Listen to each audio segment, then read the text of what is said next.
प्रिय छात्रों नमस्कार। एनसीईआरटी फिजिक्स कक्षा 12वीं में आपका स्वागत है। आज का हमारा प्रश्न है, रेखा आवेश के कारण किसी बिंदु पर गाउस प्रमेय की सहायता से विद्युत क्षेत्र की तीव्रता का व्यंजक व्युत्पन्न कीजिए। ये क्वेश्चन एग्ज़ाम के पॉइंट ऑफ व्यू से काफ़ी इम्पोर्टेंट है। तो आइए सबसे पहले हम इस क्वेश्चन को पढ़ने के अनुसार हल करेंगे। सबसे पहले इसमें लिखा है रेखा आवेश के कारण।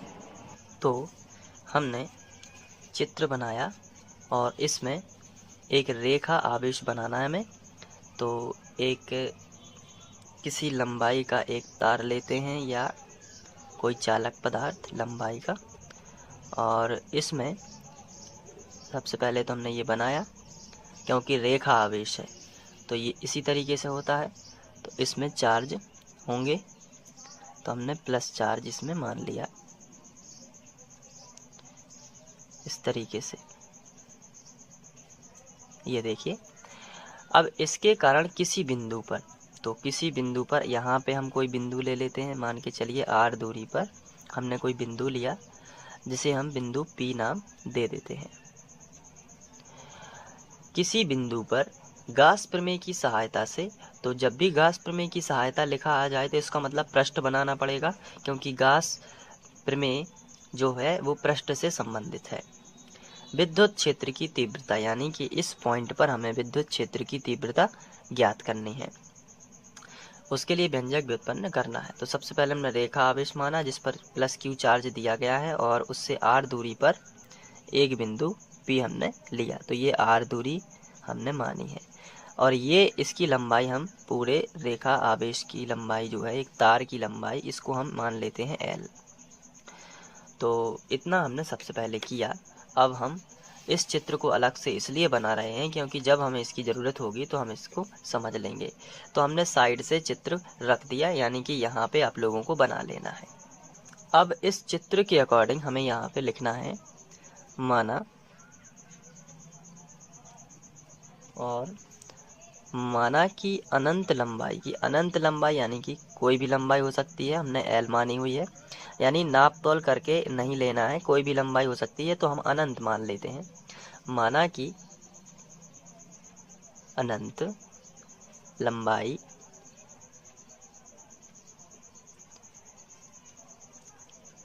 की एक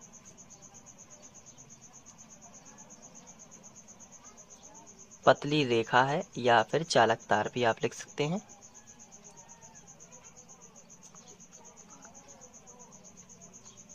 जिस पर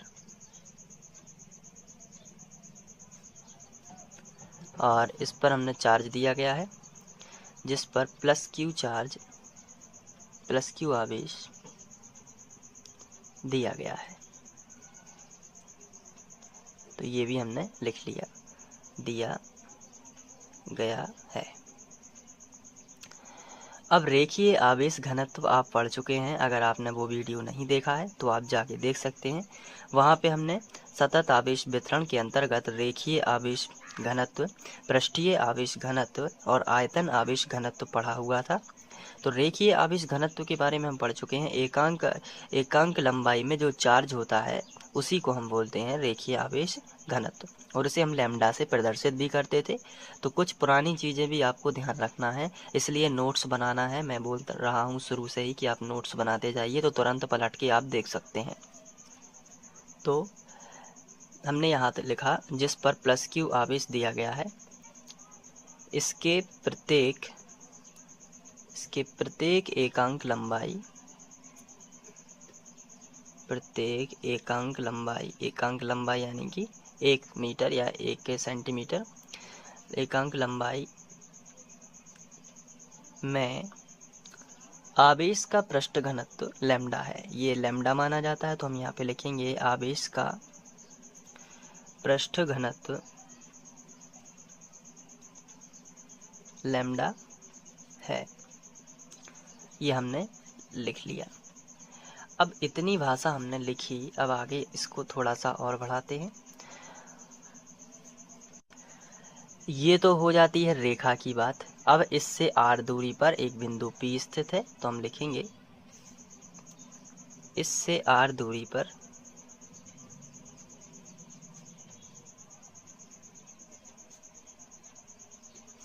एक बिंदु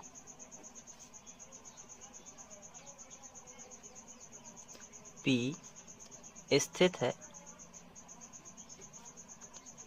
जिस पर विद्युत क्षेत्र की तीव्रता ज्ञात करनी है। ये हम लिख देते हैं, जिस पर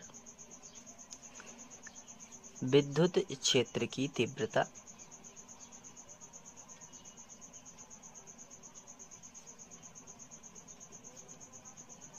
ज्ञात करनी है।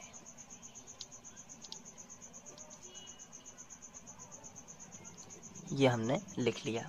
तो ये बहुत ही सिंपल है लिखना। और सबसे पहले आपको रेखा के बारे में लिख देना है कि अनंत लंबाई की एक पतली रेखा है जिस पर प्लस क्यू आवेश दिया गया है और इसके प्रत्येक एकांक लंबाई में आवेश का पृष्ठ घनत्व लैम्डा है। फिर r दूरी पर बिंदु P है और जिस पर विद्युत क्षेत्र की तीव्रता ज्ञात करनी है।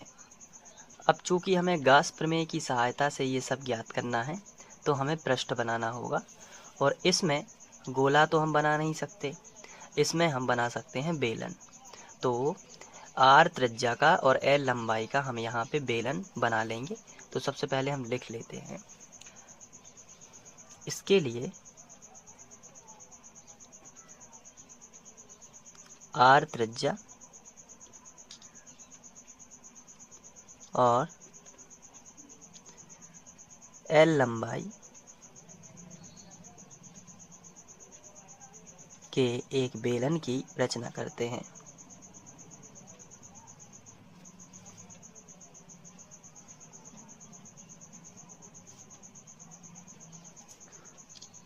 तो हमने यहाँ पे रचना कर दी। अब चित्र में हमें रचना करना है। ये देखिए, ये r त्रिज्या है तो इसी का हम एक बेलन बना लेते हैं कुछ इस तरीके से, और यहाँ से जाना चाहिए, नाप तोल के बना लेना है। ये देखिए, थोड़ा सा इधर उधर हो जाए तो आप उसको समझ लेना। ये यहाँ पे और ये एक पृष्ठ बना देना है।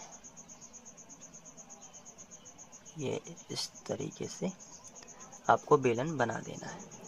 तो ये गाउस प्रमेय की सहायता से चूंकि हमें करना है, इसलिए विद्युत क्षेत्र की तीव्रता जब भी हम निकालते हैं तो इसी तरीके से निकालते हैं।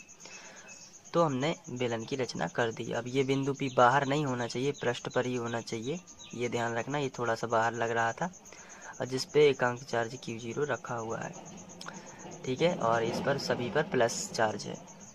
तो इसको हमने यहाँ पे रखा, बेलन की रचना की जो गाउसियन पृष्ठ की तरह कार्य करता है, जो गाउसियन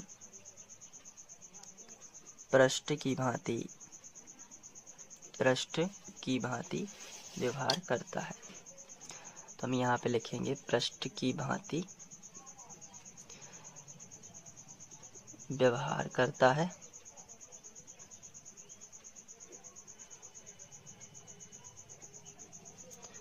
ये हमने लिख लिया।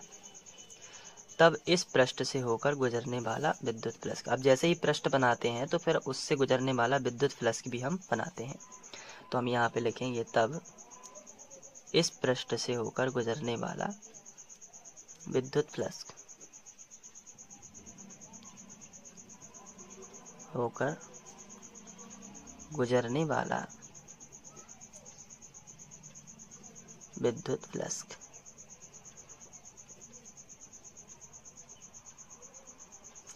तो यहाँ पे पृष्ठ की बात करें तो यहाँ पे 3 पृष्ठ हैं जहाँ से विद्युत फ्लक्स के गुजरेगा। सबसे पहले ये फ्लक्स कैसा बनेगा, यानी विद्युत बल रेखाएं इस तरीके से बनेगी और ऊपर में ऐसे बनेगी, तो ये भी इस तरीके से बनेगी। जिस तरीके से आपने कंघी देखी हो बिल्कुल वैसे ही। तो यहाँ पे 3 पृष्ठ हैं एक्चुअली में, एक ये वाला पृष्ठ है, एक ये वाला दोनों तरफ का, और ये, तो 3 पृष्ठ हैं जिसे हम नाम दे सकते हैं S1, ये हो जाएगा S2 बीच का, और ये हो जाएगा S3।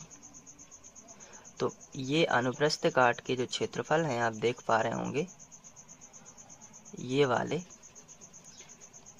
इसे हमने नाम दिया है S1, इससे भी पृष्ठ गुजरेगा। और ये S3 जो आप देख पा रहे हैं, इससे भी पृष्ठ, इससे विद्युत बल रेखाएं इस तरीके से लंबवत गुजरेंगी। और ये जो आप देख रहे हैं पृष्ठ, इससे इस तरीके से गुजरेंगी। तो चलिए अब हम इससे गुजरने वाला विद्युत फ्लक्स के बारे में देखते हैं। तो विद्युत फ्लक्स को हम फाई से दर्शाते हैं, इसलिए फाई ई इलेक्ट्रिकल फाई यानी कि विद्युत फ्लक्स के बराबर। और ये होता है ई एस कॉस थीटा। आप सभी जानते हैं विद्युत फ्लक्स के जो फाई फार्मूला होता है, फाई ई बराबर, वो होता है ई एस कॉस थीटा। यहाँ पर S की जगह पर S1, S2 और S3 है, तो सबके लिए हम लिख देंगे 3 बार और तीनों को प्लस कर देंगे। तो ई S1 कॉस थीटा प्लस ई S2 कॉस थीटा प्लस ई, क्योंकि क्षेत्र विद्युत क्षेत्र की तीव्रता तो सेम ही रहेगी, और ई S3 कॉस थीटा। ये देखिए, ये तीनों को हमने लिख दिया। अब फाई ई बराबर ई S1 और कॉस थीटा क्या बताता है, ई और एस, उस स्थिति में ई और एस के बीच का एंगल। तो S1 के बीच में देखिए, ये S1 पृष्ठ है जो मैंने यहाँ पे डार्क किया हुआ है। और विद्युत क्षेत्र किस डायरेक्शन में है, मैंने आपको बताया है विद्युत क्षेत्र यहाँ से ऐसा निकलेगा, यहाँ से ऐसा निकलेगा, लेकिन इसकी जो डायरेक्शन है मैंने पहले से भी बनाई हुई है। ये किसकी ये डायरेक्शन है, ये है पृष्ठ की दिशा, यानी कि एरिया वेक्टर पृष्ठ का हमेशा पृष्ठ के लंबवत होता है। तो ये पृष्ठ के लंबवत इसका क्या है, एरिया वेक्टर यानी क्षेत्रफल सदिश। और ये क्या है, इसकी विद्युत क्षेत्र ई की लाइंस जो इस रेखा से निकलेंगी। तो ये ऐसी निकलेंगी हमेशा। और इसके पहले मैंने यदि आपको ऐसा बताया हो, ये विद्युत लाइन है, तो उसको थोड़ा सा अलग कीजिए। ये मैं अब आपको बता रहा हूँ, जो इसको ध्यान रखना है, ये लाइंस हैं और ये इसका एरिया वेक्टर है। तो इनके बीच में 90 का एंगल बनेगा। तो अब आप यहाँ पे समझ गए होंगे कि विद्युत क्षेत्र हमेशा ऐसा ही रहेगा, इस तरीके से हर जगह। ये मैं बना देता हूँ। और ये पृष्ठ से ऐसी गुजर रही है, लेकिन इस पृष्ठ का जो एरिया वेक्टर है वो ऊपर की ओर हमेशा पृष्ठ से 90 डिग्री रहता है। तो यहाँ पे बनेगा S1 का 90, तो यहाँ हो जाएगा cos 90 प्लस ई S2 पे देख लेते हैं। S2 ये है, यहाँ पे देख लेते हैं, ये इस डायरेक्शन में है E, और ये पृष्ठ है, तो पृष्ठ का एरिया वेक्टर उसके लंबवत होता है। ये देखिए, ये हो गया एरिया वेक्टर, यहाँ पे हम लिख देते हैं A या S। तो इन दोनों के बीच में कोई एंगल बन रहा क्या, आंसर है नहीं, यानी थीटा कितना है, 0।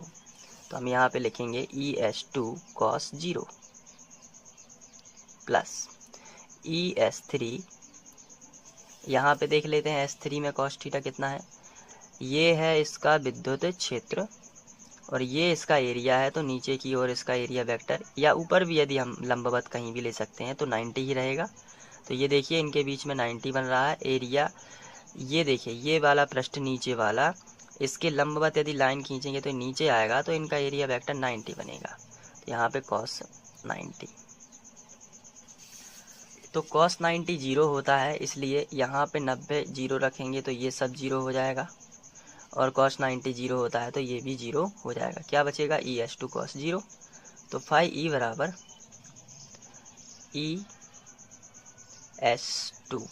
ES2 cos 0 का मान, क्योंकि क्या होता है 1, तो हमने केवल इसको लिख दिया यहाँ पे। अब यदि बात करें S2 की, तो ये कौन सा एरिया है, S2 यदि बात की जाए तो ये तो वक्र पृष्ठ वाला एरिया है। ये देखिए, वक्र पृष्ठ वाला S2, जबकि S1 तो ये अनुप्रस्थ काट का क्षेत्रफल है, हुआ πr², और ये भी πr²। लेकिन S2 क्या है, बेलन का वक्र पृष्ठ। तो S2 की जगह पर हम लिख सकते हैं फाई ई बराबर ई, बेलन का वक्र पृष्ठ क्या होता है, 2πrl, क्योंकि L लंबाई मानी हुई है तो इसलिए L। यदि H लंबाई मानी होती तो H लिख देते। यहाँ पे लिखेंगे चूँकि S2 बराबर बेलन का वक्र पृष्ठ जो कि होता है 2πr_l। ये देखिए, इसको बना देते हैं समीकरण 1। फिर हम लिखेंगे परंतु गास प्रमेय से, तो हमने यहाँ पे लिखा परंतु गास प्रमेय से। तो गास प्रमेय क्या कहता है, गुजरने वाला संपूर्ण विद्युत फ्लक्स उस पृष्ठ के अंदर उपस्थित आवेश का 1/ε0 गुना होता है। इसे बना देते हैं समीकरण 2। कंपैरिजन करते हैं, फाई फाई के बराबर है तो ये दोनों आपस में बराबर हो जाएंगे। तो हम यहाँ पे लिखेंगे E इंटू 2πr_l बराबर Q/ε0। तो यहाँ से तीव्रता आ जाएगी E बराबर Q/, इसको ये गुणा में है तो बटे में 2πr_l इंटू ε0 न्यूटन प्रति कूलाम। ये विद्युत क्षेत्र की तीव्रता का मात्रक होता है, जो कि हम पहले भी पढ़ चुके हैं, न्यूटन प्रति कूलाम। तो ये है तीव्रता। तो इस तरीके से हम रेखा आवेश के कारण किसी बिंदु पर गास प्रमेय की सहायता से विद्युत क्षेत्र की तीव्रता निकाल सकते हैं। तो यही तीव्रता का व्यंजक है। तो आपको इस तरीके से नीचे लिख देना है। आइए मैं आपको स्क्रीनशॉट दे देता हूं ताकि आप इसका नोट्स बना सकें। तो ये पहला शॉट है। इसके बाद ये दूसरा,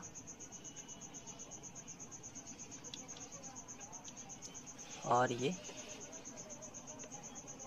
तीसरा शॉट। थोड़ा सा और ये यहाँ पे बचा है।